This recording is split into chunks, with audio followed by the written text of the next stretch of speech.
这里温度低，盖上，别感冒。不用，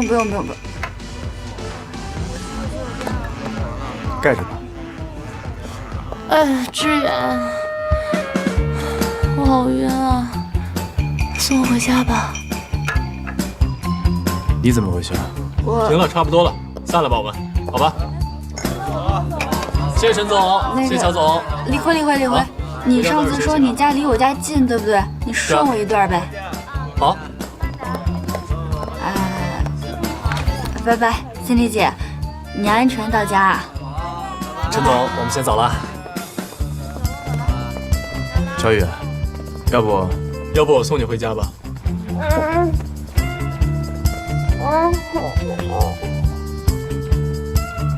你送吧。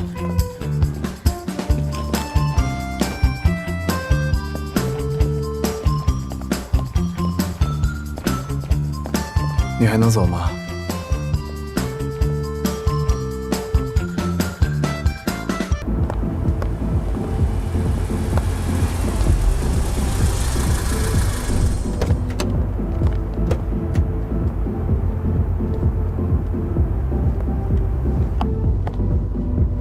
走吧，师傅，辛苦你。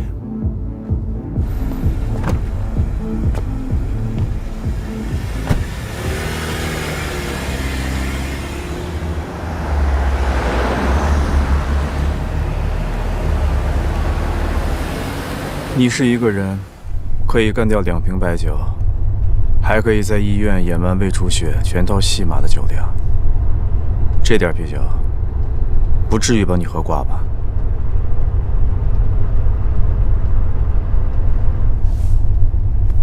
对啊，我就是装醉，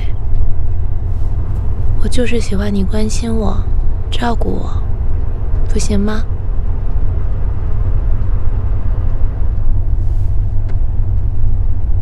你对别人都可以这么温柔，干嘛对我这么冷漠？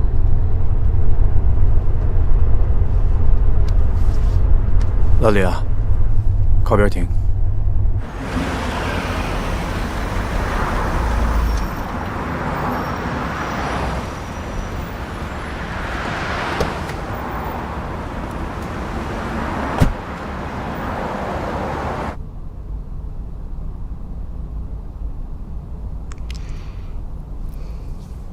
志远，其实你知道我是从什么时候喜欢上你的吗？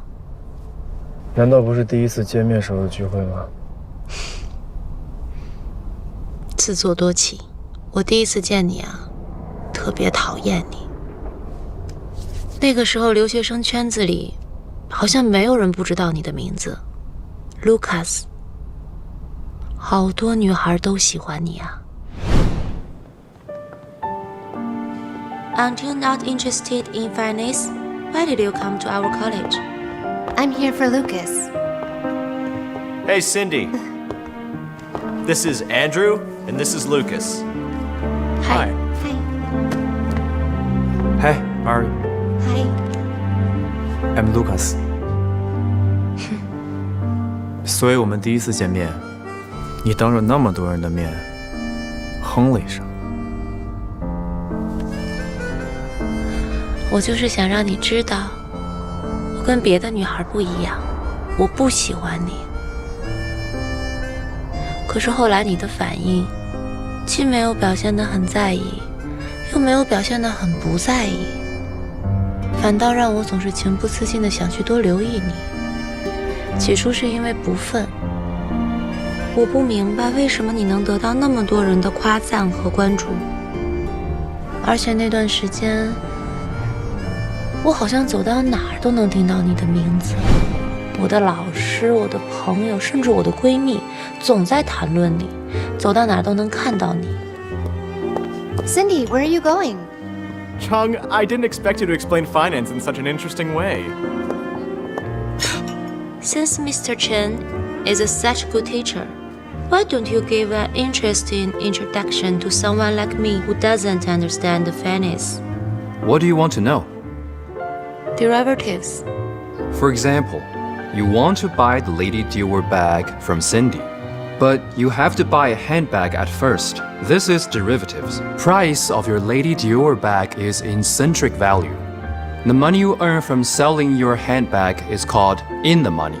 The fair price is at the money. And the lost money is called out of the money. Wow, so impressive. I got it. Restructure. For example, Coach wants to promote and occupy the best position in the print tips, but the business was not going well, that it had to split the booth in half and give it to Fendi. This is called restructure. Am I clear? Very clear. Wow. Chan, I'd like to introduce you to a senior who's working right now at MG headquarters. Nice to meet you.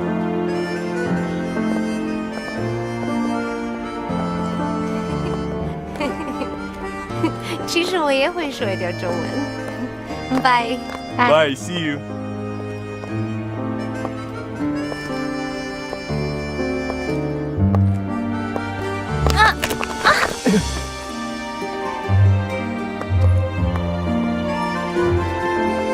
别动。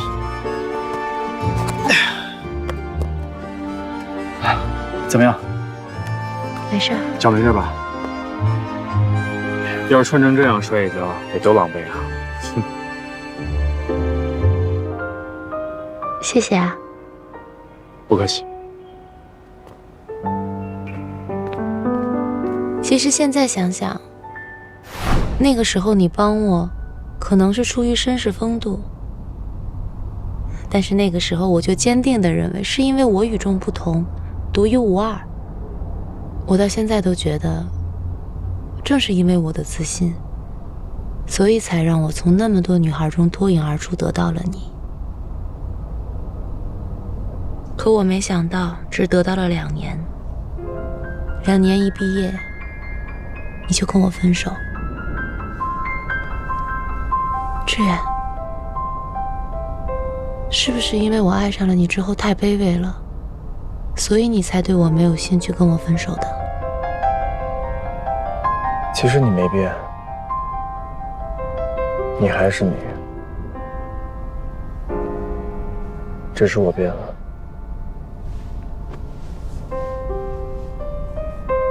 你撒谎，你根本没有变。你现在对严小晨做的跟当时对我做的又有什么区别？是因为绅士风度，还是说你真的爱上他了？我对严小晨不是你想的那样。你知不知道，从跟你分手到现在，我义无反顾地跟着你。一是因为我欣赏你的才华，更重要的是，我还爱你。可是现在，我越来越讨厌你了。为什么？因为从咱们俩分手到现在，你从来没有跟我说过一句真话。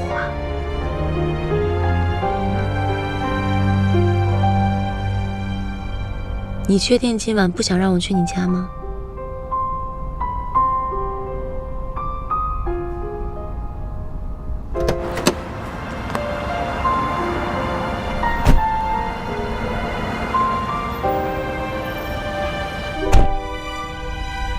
老李，开车。张总，我们不送新米回去吗？放心吧，有人送他回去。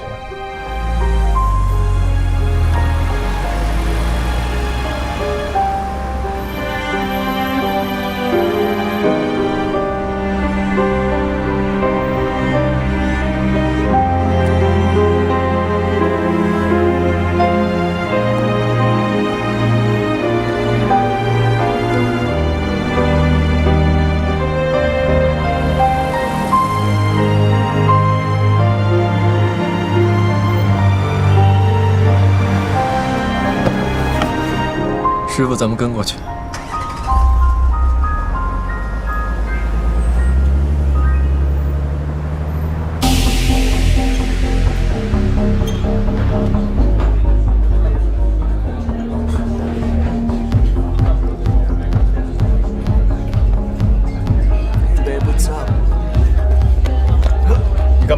我问你，你刚才干嘛呢？啊？干嘛，乔宇？什么我干嘛呀？他骚扰你不知道啊？过来。起开！你有病吧？这是酒吧，大哥，谁骚扰谁啊？我还骚扰他呢。走。Hey, he's not my boyfriend, okay? Okay. What? Don't be afraid. I'm sorry. Don't be afraid. Man, that sucks, man. 扫兴啊！酒，小姐喝什么？啤酒。好的。不给他，他喝多了。酒啊！我说了不给他，他喝多了。乔总，你到底要干什么？你为什么一直跟着我？你看你现在都什么样子？行了，不喝了啊，我送你回家，好不好？快，走，听话，走走。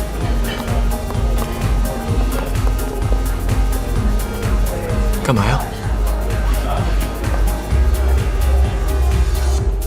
你真要送我回家？啊？你确定吗？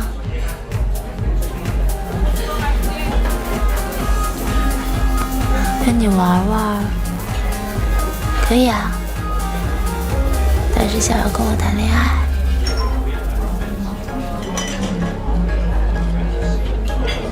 不想招惹你。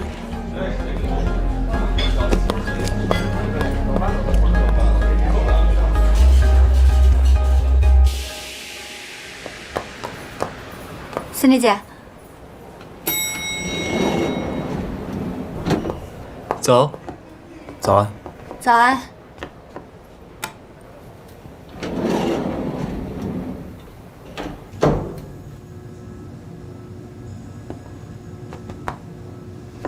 头上有点东西。啊，这儿。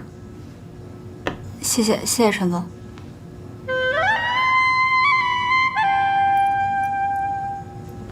哟，乔宇，你故意的吧？不是你那，对不起啊，我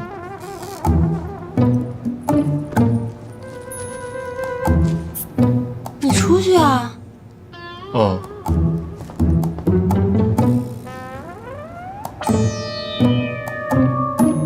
干嘛？你不下来吗？我这样去公司啊？滚！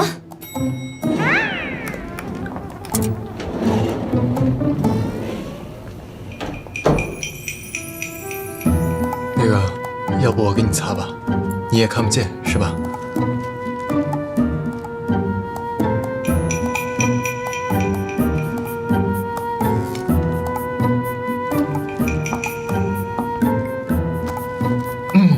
别动啊！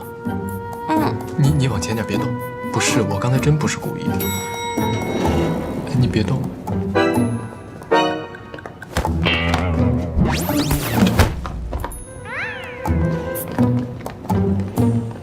不是。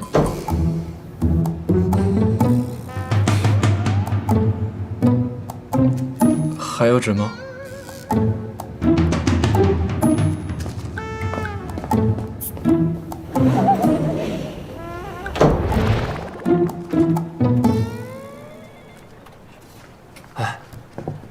昨天晚上一定发生了什么？据我观察，Cindy 姐和陈总一早上完全没有眼神交流，对乔总的态度也特别冷漠。会不会是 Cindy 姐昨天晚上喝醉之后曝光了地下恋情，所以陈总恼羞成怒提出了分手？对吧？李辉，你分析报告做完了吗？你就在这儿八卦。杨晨，你是不是知道什么内幕？快说！半个小时之后开会，你们都没看手机？快走！哎，森迪姐，森迪姐，潘达，准备20杯咖啡，手冲。Cindy 姐，散会。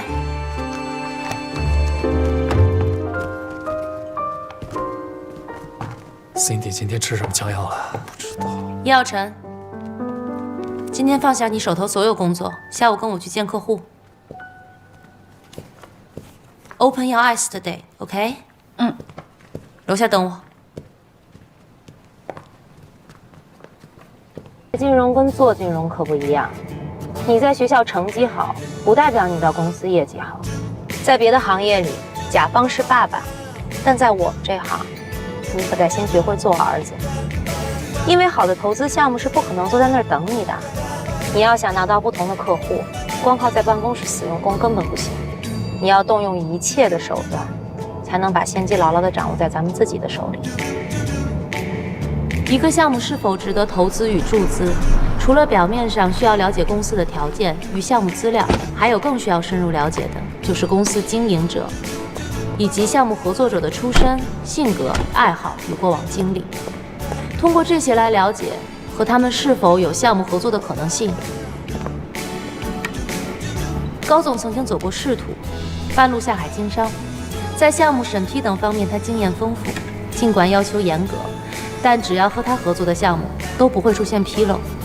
可是他说话喜欢留一半，和他谈项目就要注意话中有话，含而不露。最主要的是听明白他的意图。辛总上道了。名师出高徒啊，是高总教的好。那辛总肯学。这280码是一杆，5厘米也是一杆，两者在积分卡上是没区别的。但是5厘米的推杆失误，要远比280码的开球打偏惨重得多。专业的事情还是要专业的人来做，像我们这种业余的，拿着 Pro V1 也打不进18洞。我相信好学的聪明人跟懂行的老师傅合作，18洞72杆不是没可能。有很多想问的吗？刚才还有，现在都明白了。还不算太笨吗？石总毕业于北大，是个文人，最喜欢古典诗文。别人谈项目喜欢喝酒，而他喜欢喝茶。哟，辛总这一手茶道颇为专业呀。石总谬赞，只是略懂，请。他的风格也很随性，只要聊得来，一切好谈；聊不来，则一切免谈。所以和他谈项目之前，要先懂茶、懂诗、懂格调。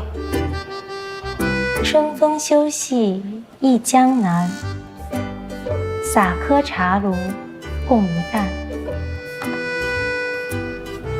辛总对我们南园的项目也有兴趣。石总，今天咱们只谈风雅，不论世俗。好，喝茶。这满嘴知乎者也的，可把我给累死了。生怕说错一个字就露馅儿。一想到下次见他还得这样，真是头疼。放长线钓大鱼嘛。行，跟我再去一个地方。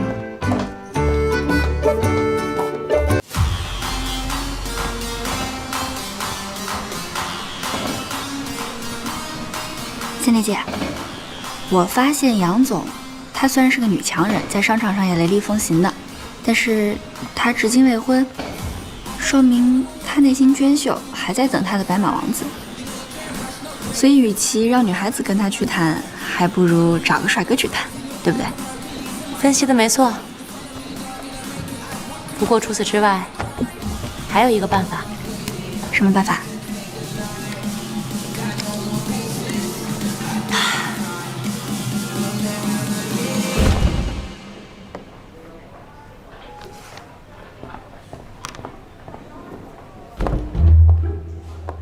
你好，女士，请这边坐。谢谢。请问需要喝点什么？我先不用，我等我朋友来再说。那好，有需要您随时叫我。谢谢。好的。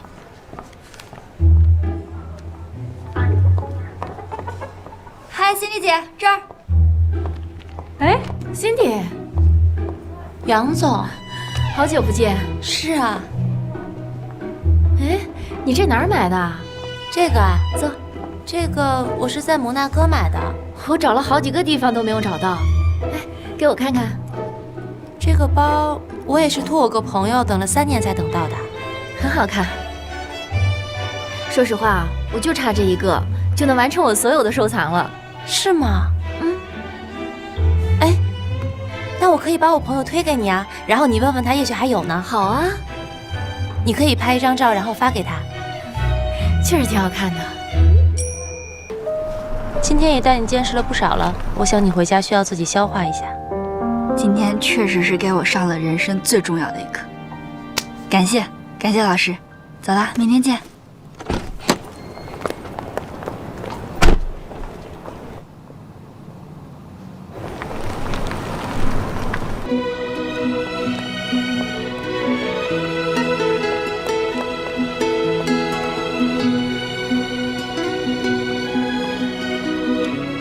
Cindy 姐，当幕后英雄的感觉是不是特别爽？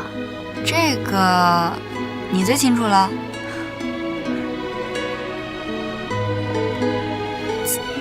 怎么了？上车。我午休时间结束了，我得上去工作去了。这也是工作。去哪儿啊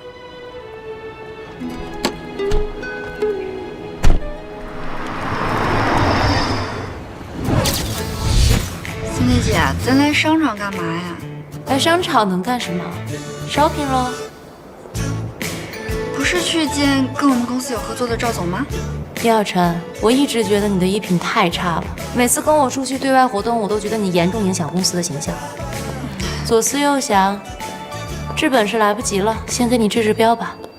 可我今天下午还有好多工作没做，我现在也没心情逛街。作为你的上司，我认为现在对你来讲最重要的工作就是买衣服，你听还是不听？反正上班时间我说了算。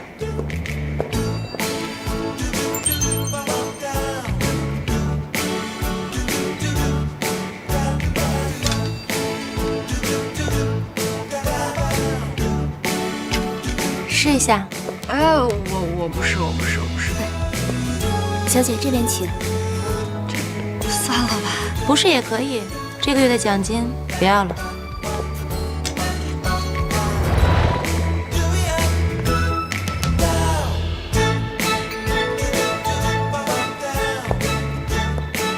看不出来啊，严小晨，身材还可以嘛。行，我那2件衣服和他这一身都要了。哦，我都不要。那辛小姐，包了。好。这太贵了，我不能收。收？我说要送你了吗？啊？这是从你工资里扣的。我工资已经不能再扣了。分期吧。我分期的名额也没了。晚了。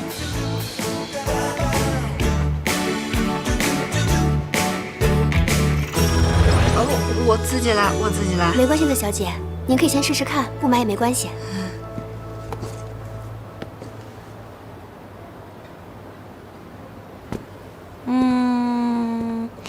就要这双了。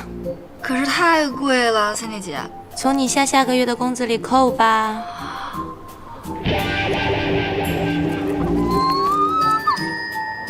辛小姐，您来了，这边稍坐，我去帮您安排技师。Cindy 姐，我下个月、下个月、下个月的工资都已经透支完了，没钱了。啊？那怎么办啊？要不您慢慢坐，我在楼下等你。哎，我请你。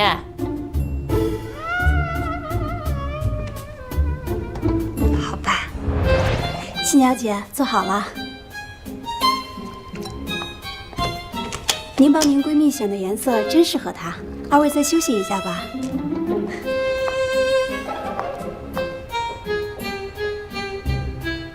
她竟然说咱俩是闺蜜，咱俩像闺蜜吗？笑什么？能看到你这样，今天还挺值的。还挺值的。叶小晨，你这么说对得起那些漂亮的衣服和鞋子吗？我对这些东西又不太感兴趣。这可由不得你。你听说过凡伯伦效应吗？凡伯伦效应就是商品标价越高，越能够受到消费者的青睐。这么说虽然很讨厌，但是你必须得承认，一件昂贵的衣服，一双价格不菲的鞋，的确会让你看起来价值更高，在商务谈判中更有气势。所以你不能舍不得花钱，这是在为你的未来投资。又怎么了？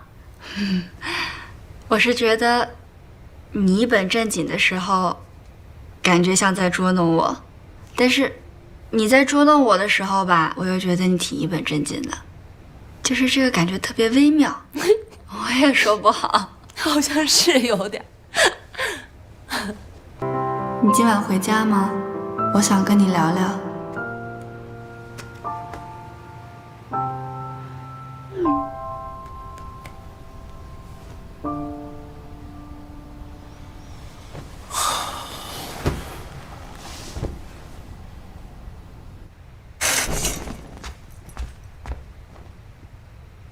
严小晨，你是把技师的衣服穿上了吗？按摩服呀。我只是不太习惯脱了衣服按，所以你要穿着这个按摩？嗯。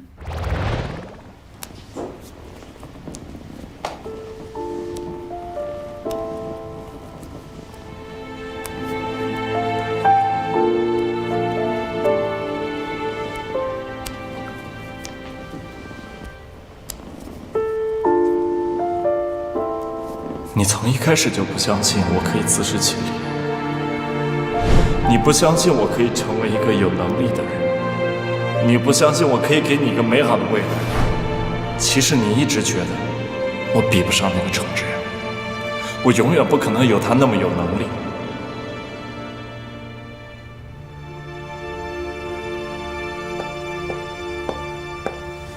怎么了，小陈？做一半就出来了，出什么事儿了吗？有什么事儿可别憋在心里啊，容易憋出问题。而且啊，难的事情说出来就不难了。这样，鞋子允许你分3期给我。5期，成交。说吧，什么事儿？其实也没什么事儿，就是我跟我男朋友吵架了。你有男朋友？嗯，很奇怪吗？没有啊，就是觉得你深藏不露的。为什么吵架呀？我们之间有点误会。他认为我不相信他的能力，但是我其实是不想他为我牺牲太多了。你这个男朋友是不是不如你优秀？不啊，他很聪明的，而且他特别会说话，个子高高的，长得又帅，笑起来的时候还特别好看。我说的不是这方面，是个人能力问题，就是说他学习是不是不如你好，然后工作是不是也不如你？那这倒是有点。这就对了，我跟你讲，小陈，男人的自尊心啊都是很强的，他们都是想找那种被女人需要的感觉。我看你不用猜我都知道，你是不是从来不会跟他们提要求？你这样会让男人非常没有存在感，他们会觉得你不需要他们，甚至轻视他们，很伤自尊心的。可是我觉得他为我做的事情也会伤害他的自尊心。你怎么这么死脑筋啊？这个问题你要换个角度去想，男人为你做事情是为了什么？他们就是为了为你做了这件事情之后得到你的赞美，得到你的，就好比你好棒啊，这种事情都能做得到，我没有你，我该怎么办啊？你怎么那么棒啊？不要离开我。谁？哦。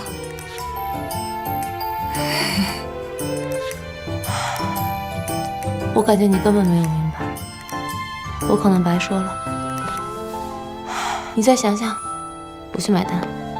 哎。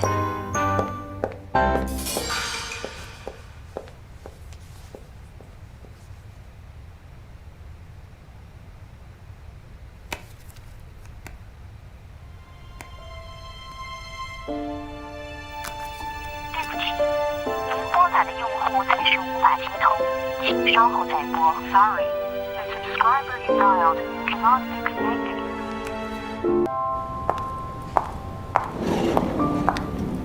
哇，长腿迷人，杨柳细腰，长发飘飘，这得是女神级别的吧？哎，没听说公司来新人啊，会不会是客户啊？哎，是。你自己去看不就知道了。美女，你东西带了。你不会想说带的是明星吧？姚晨，你搭讪的套路是不是得改一改？小陈，啊？严小晨怎么变这样了？我刚以为我跟 Cindy 姐说话呢。看什么呢？上班时间不用工作啊。聊什么呢？哎，陈总。哎，怎么样？什么怎么样？我的作品呀，陈总早。你们干嘛呢？乔总早。早。怎么了？啊？问你怎么样？什么怎么样？哦，挺好的，不错。不过你们俩什么时候关系这么好了？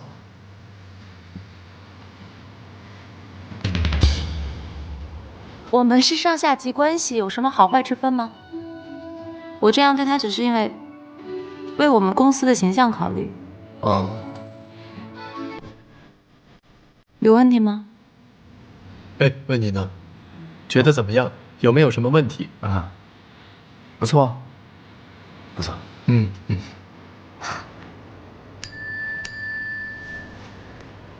啊，谢谢。工作了。对，我要去厕所。焦总。李逵。哎。办公室。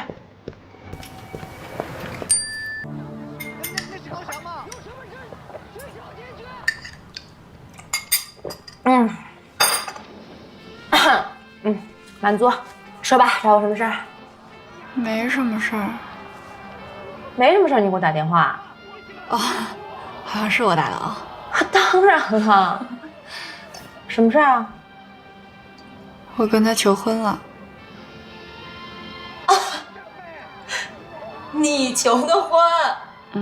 姚晨，我真是小瞧你了，你女英雄啊！什么时候结婚？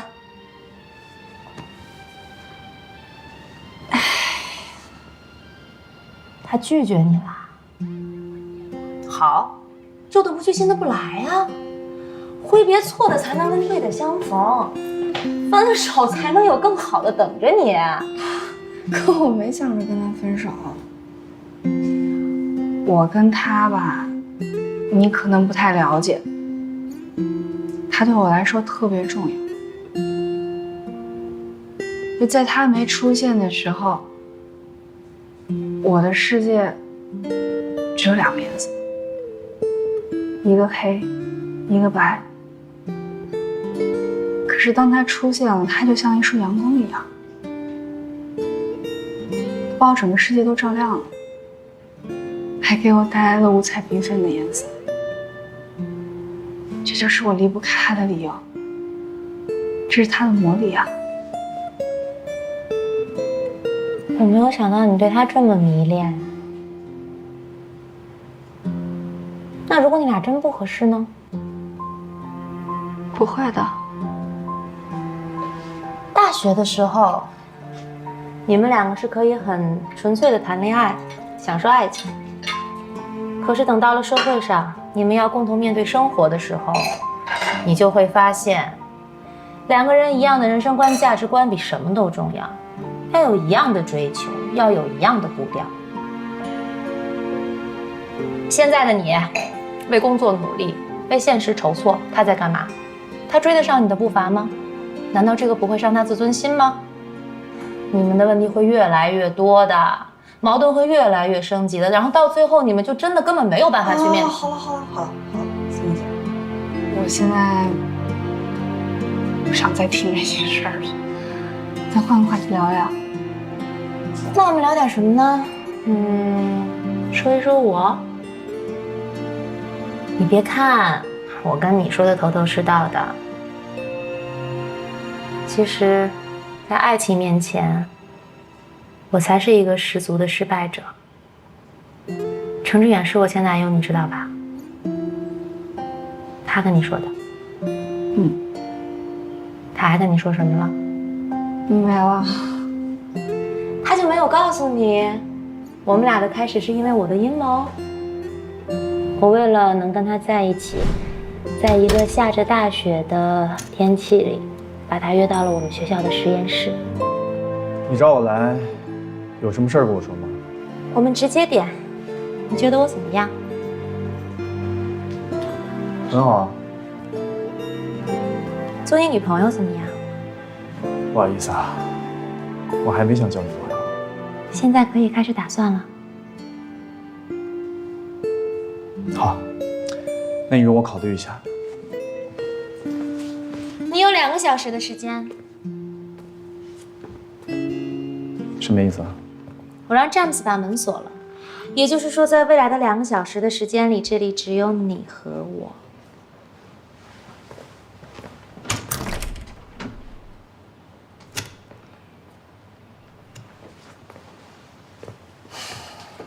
你有这么赶时间吗？我只是不喜欢拖泥带水。那我现在就可以告诉你我的答案。说2个小时就2个小时，你有的是时间慢慢考虑。计时开始。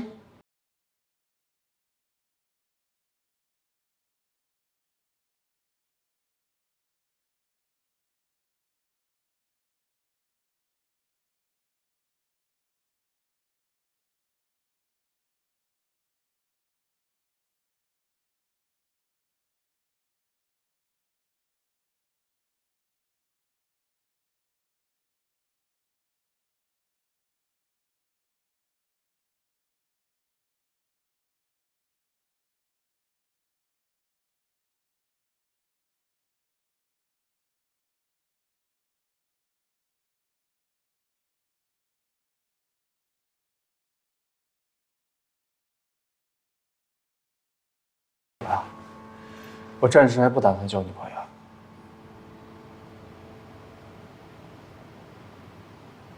知道了。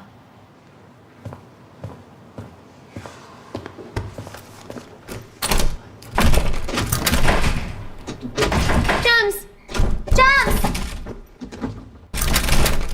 詹姆斯，詹姆斯。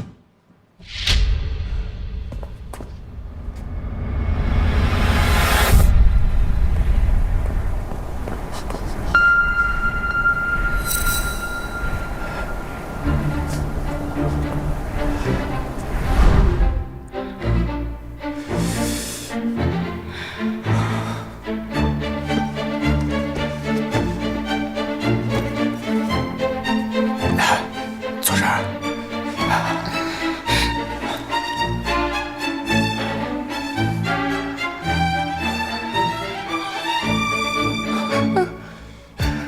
怎么了？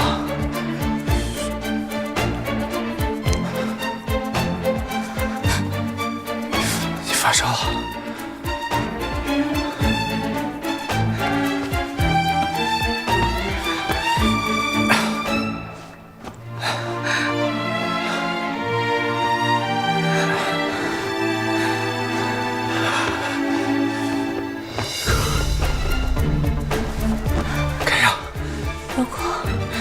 如果你不喜欢我，不想跟我在一起，不不要在这个时候对我这么好。过来。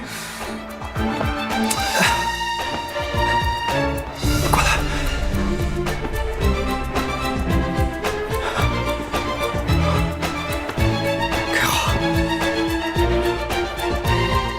Lucas， 你想好了？是，我想明白了。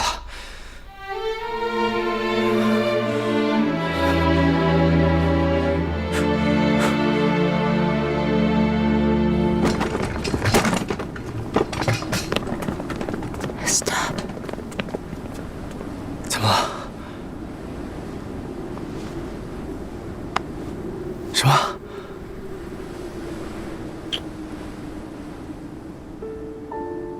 其实从一开始我就知道，他根本就不爱我，就连喜欢也只有那么一点点。但是对我来讲足够了，因为我很自信，我觉得我那么优秀，他会慢慢爱上我的。我们大学毕了业，我收到了他所在公司欧弟的 offer， 当时所有的人都在祝福我们，可是没想到。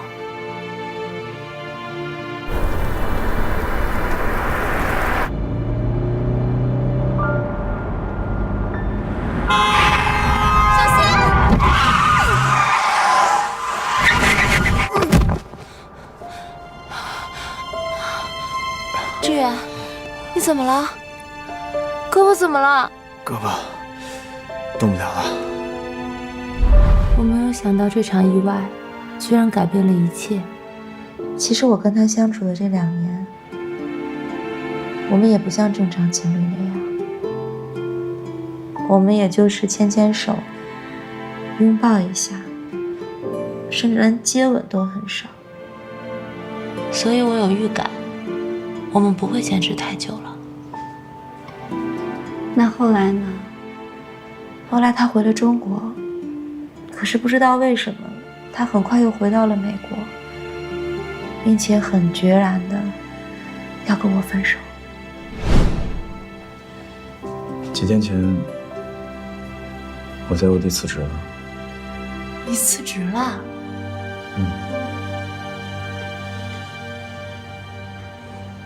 那你怎么都没跟我商量啊？人家是为了你才进的欧弟。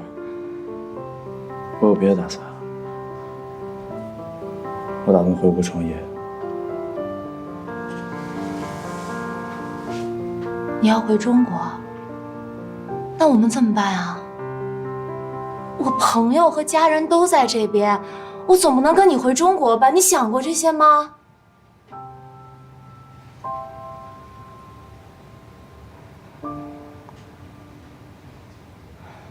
还是说，你根本没有打算让我跟你回中国？我从来就不在你未来的计划里。每个人都有属于自己的未来，而不是在谁的计划里。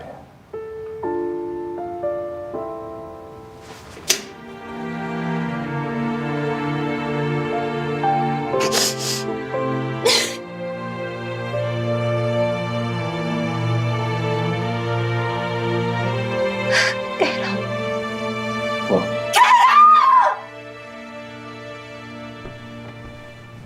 为什么突然要分手啊？我也不知道啊，我以为他爱上别的女人了，所以我就赌气答应了跟他分手。可是我后悔了，我给他打电话，他的手机已经换号码了，所以我们就失联了1年多。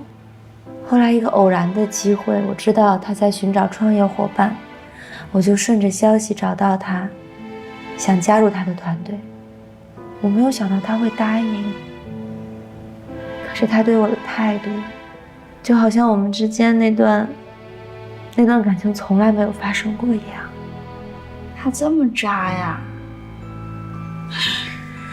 后来乔宇也加入了，我们3个一起创建了 DH。其实我在他身边的时候，有很仔细的观察过，可是我并没有发现他有任何暧昧的对象。我就是觉得他这个人都变了，又说不清楚是哪里变了。他对所有事情都变得很冷漠，把所有的精力都投入在工作里。你知道吗？那个时候我为了引起他的注意，我甚至陪他加班。我还很讨厌乔宇，因为我幼稚的觉得乔宇来了，让我在他心里连能力很强的这个地位都不保。所以你还说我是迷恋，你不也一样吗？我一直觉得陈志远对你有意思。不可能，不可能，不可能，不可能！你别想多了。你一定要相信我的第六感，我很了解他的。陈志远这个人对所有人都很好，只有对你，在你的事情上，他的情绪总是表现得很特殊。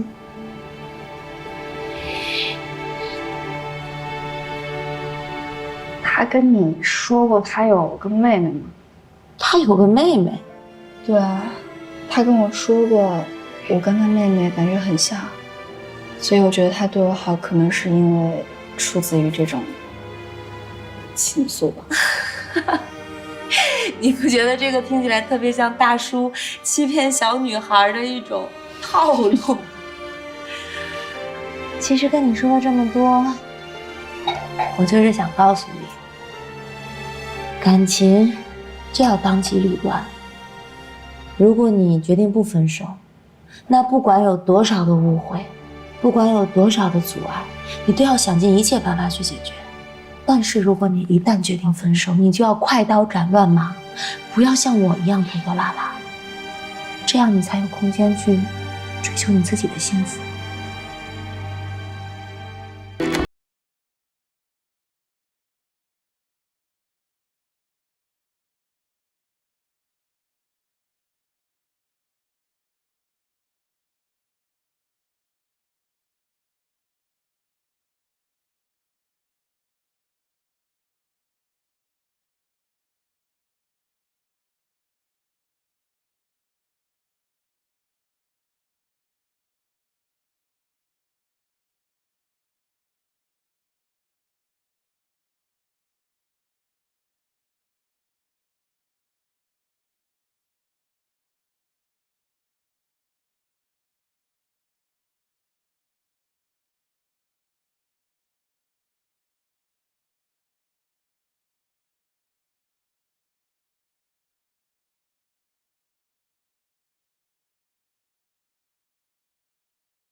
上半年，国内电子商务企业已经完成23笔融资交易，总融资规模达到3.3亿美元。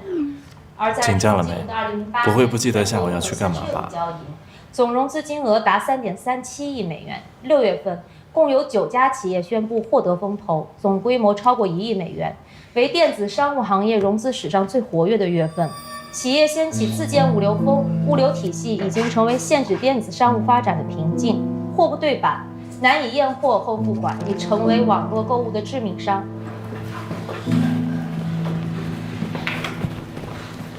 跟谁发消息呢？小这么点名啊！开会的时候就分神，小心我跟森迪姐举报。举报别人之前，先检讨一下自己。这份报告写得一塌糊涂，到我办公室来一趟。哦。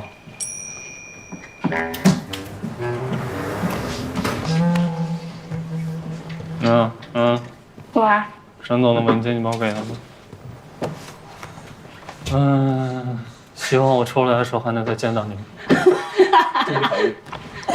加油加油！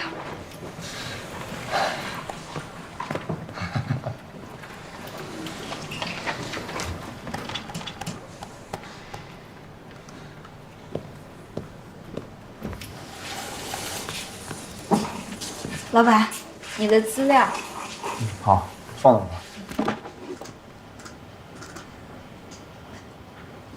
怎么？还有什么事儿？我下午想请个假。请假？干什么呀？我要跟沈欧去领证。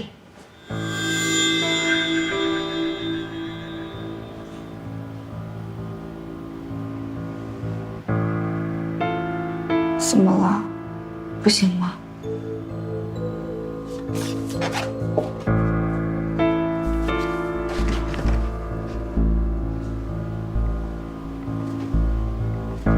小常，这件事情你能不能缓一缓？为什么？有些事情我需要去确认。我结婚，你要确认，不是你要确认什么呀？你这人怎么管闲事管得那么宽？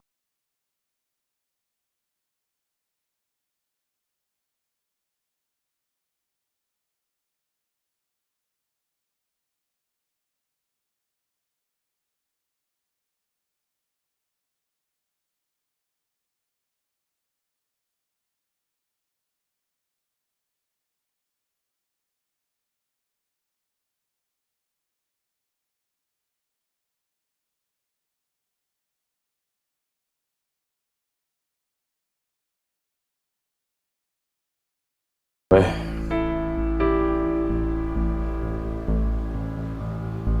好，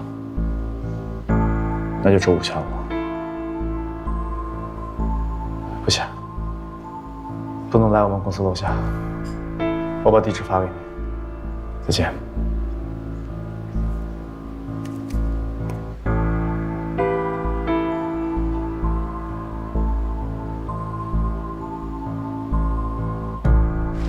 你好。哎呀，我们现在该干什么呀？我也第一次来，你问我。来，排队先。你好。是不是得拿这个表啊？表在哪儿呢？幸运快乐，那边很简。表啊，不管，先那个证。啊，这我的。好的，去那边照相啊。好，谢谢。你好，你好。这是他的。哎，好的。这是我的。照片拍了吗？什么照片？那先去那边婚检，然后去那边拍照，好吗？好了，谢谢啊。来。谢谢。婚检。我们自愿结为夫妻。从今以后，我愿意用坚实的肩膀负担起你一生的幸福。我愿意用一生的柔情构筑起你爱情的港湾。无论环境是好是坏，生活是富贵是贫贱，身体是健康是疾病，事业是成功是失败，我们都会相互支持。所有困难一起承担，所有快乐共同分享，相濡以沫，忠贞不二，不离不弃，白头偕老，直到永远。想想，今天是我们结婚的第一天。虽然这个蛋糕有点土，有点小，那你就将就一下。等我以后自己赚了大钱，我一定给你准备一个最难忘、最浪漫的婚礼。到时候把雨神、魏彤，所有人都叫上。到时候我再定制一个10米高的大蛋糕。10米高得怎么切？你是让我站在你肩上往下咔的切吗？那好像也不够啊。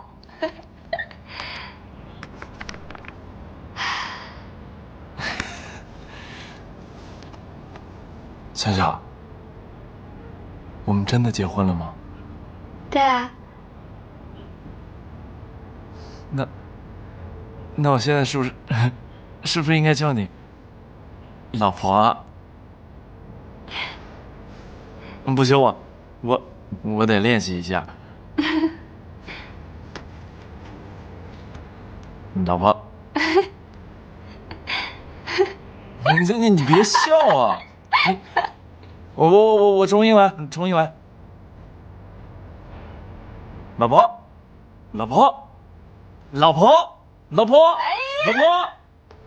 我们结婚了！我们结婚了！我现在是他的人了！我们结婚了！结婚了！我们在一起了！我们结婚了！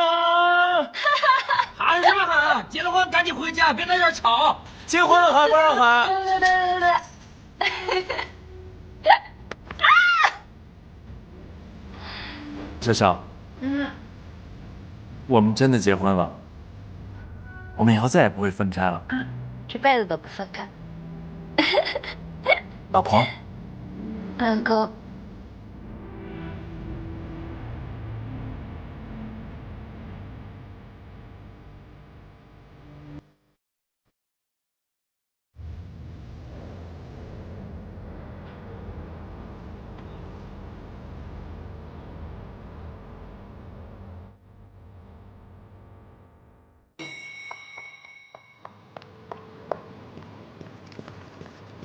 接下来我会对我迟到了，对不起。好，没关系，坐吧，下不为例啊。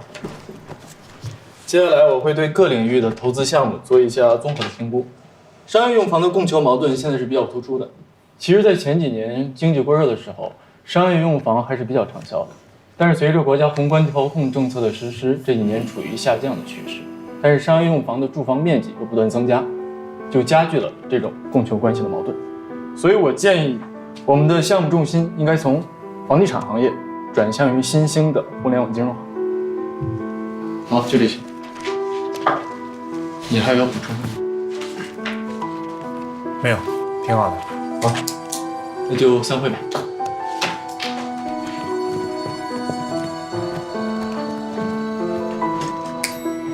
哎，等一下，迟到了，把东西收一下。哎，放着，我来收。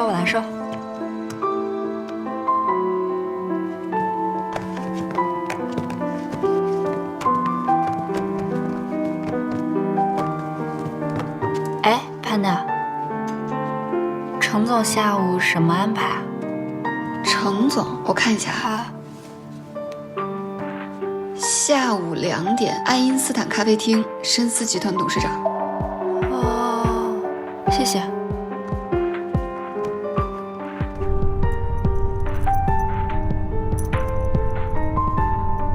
我知道您一直都很关心我，我和沈侯之间就只是需要磨合，我们没有任何原则性的问题，所以我有我自己的想法，我也有我自己的解决方式。那要是有呢？有什么？原则性问题。我跟沈侯要去领证，这件事情你能不能缓一缓？有些事情我需要去确认。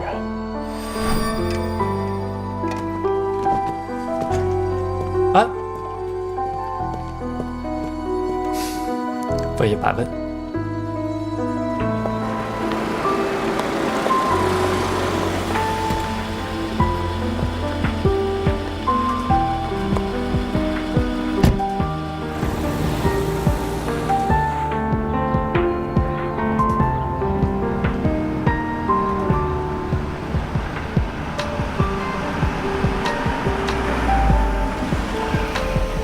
程总，我们到了。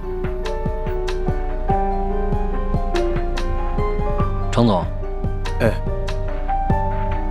老李，半个小时之后来接我。好。